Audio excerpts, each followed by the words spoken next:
The Leopard Man's Story by Jack London. He had a dreamy, far-away look in his eyes, and his sad, insistent voice, gentle-spoken as a maid's, seemed the placid embodiment of some deep-seated melancholy. He was the Leopard Man, but he did not look it.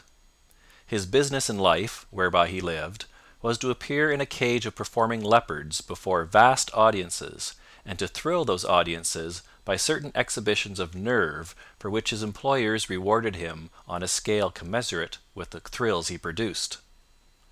As I say, he did not look it. He was narrow-hipped, narrow-shouldered, and anemic, while he seemed not so much oppressed by gloom as by a sweet and gentle sadness, the weight of which was as sweetly and gently borne. For an hour I had been trying to get a story out of him, but he appeared to lack imagination.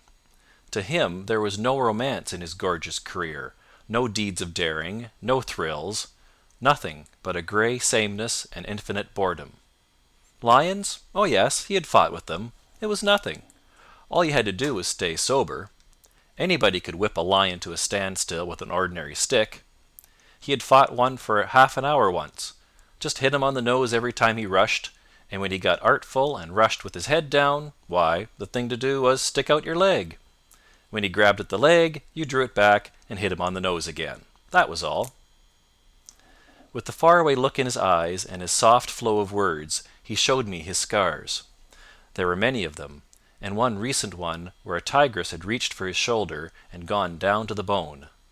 I could see the neatly mended rents in his coat he had on. His right arm, from the elbow down, looked as though it had gone through a threshing machine, what of the ravage wrought by claws and fangs. But it was nothing, he said. Only the wounds bothered him somewhat when rainy weather came on. Suddenly his face brightened with a recollection, for he was really as anxious to give me a story as I was to get it. "I suppose you've heard of the lion-tamer who was hated by another man?" he asked.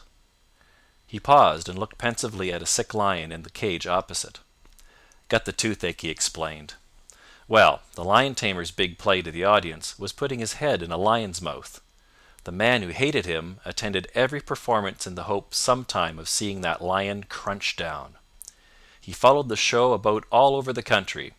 The years went by, and he grew old, and the lion-tamer grew old, and the lion grew old, and at last one day, sitting in a front seat, he saw what he'd waited for. The lion crunched down, and there wasn't any need to call a doctor. The Leopard Man glanced casually over his fingernails in a manner which would have been critical had it not been so sad. "Now that's what I call patience," he continued, "and it's my style." But it was not the style of a fellow I knew. He was a thin, little, sawed-off, sword-swallowing and juggling Frenchman. De Ville, he called himself, and he had a nice wife. She did trapeze work, and used to dive from under the roof into a net, turning over once in the way as nice as you please. De Ville had a quick temper, as quick as his hand, and his hand was as quick as the paw of a tiger.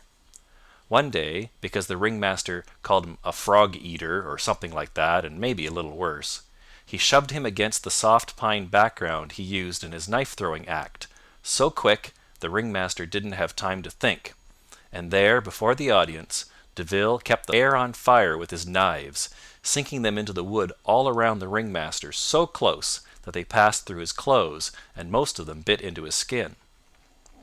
The clowns had to pull the knives out to get him loose, for he was pinned fast.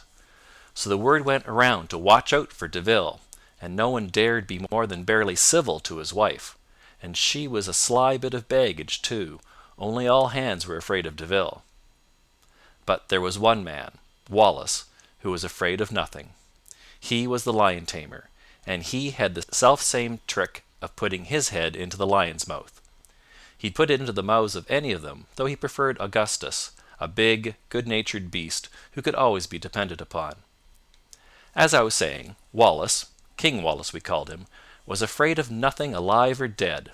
He was a king and no mistake. I've seen him drunk and on a wager go into the cage of a lion that had turned nasty, and without a stick beat him to a finish. Just did it with his fist on the nose. Madame de Ville. At an uproar behind us, the Leopard Man turned quietly around.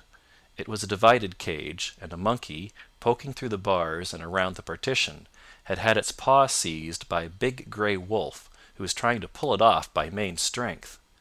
The arm seemed stretching out longer and longer, like a thick elastic, and the unfortunate monkey's mates were raising a terrible din.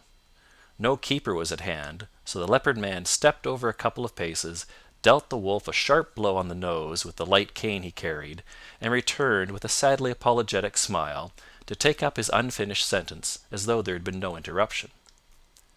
Looked at King Wallace, and King Wallace looked at her, while de Ville looked back. He warned Wallace, but it was no use. He laughed at us as he laughed at de Ville one day when he shoved de Ville's head into a bucket of paste because he wanted to fight. De Ville was in a pretty mess. I helped to scrape him off, but he was cool as a cucumber and made no threats at all.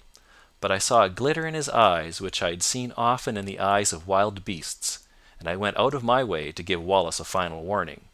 He laughed, but he did not look so much in Madame de Ville's direction after that.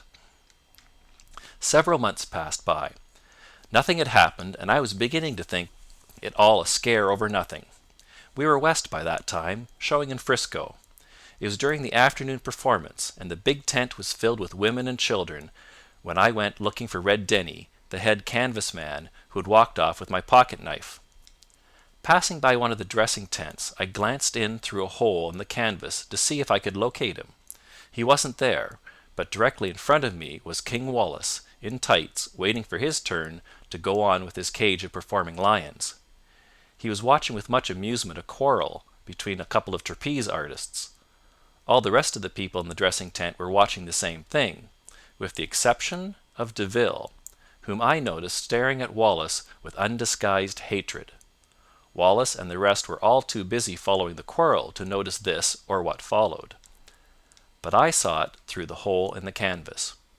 De Ville drew his handkerchief from his pocket, made as though to mop the sweat from his face with it, it was a hot day, and at the same time walked past Wallace's back. The look troubled me at the time, for not only did I see hatred in it, but I saw triumph as well. De Ville will bear watching, I said to myself, as I really breathed easier when I saw him go out the entrance to the circus grounds and board an electric car for downtown. A few minutes later I was in the big tent, where I had overhauled Red Denny. King Wallace was doing his turn and holding the audience spellbound. He was in a particularly vicious mood, and he kept the lines stirred up until they were all snarling, that is, all of them except old Augustus, and he was just too fat and lazy and old to get stirred up over anything. Finally Wallace cracked the old lion's knees with his whip, and got him into position. Old Augustus, blinking good-naturedly, opened his mouth, and in popped Wallace's head. Then the jaws came together, crunch, just like that.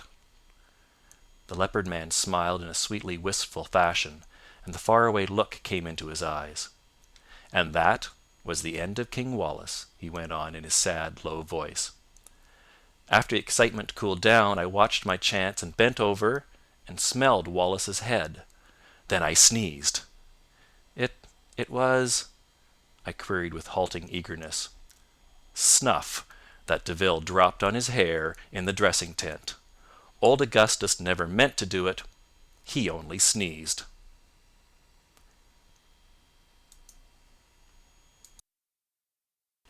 End of the Leopard Man story by Jack London.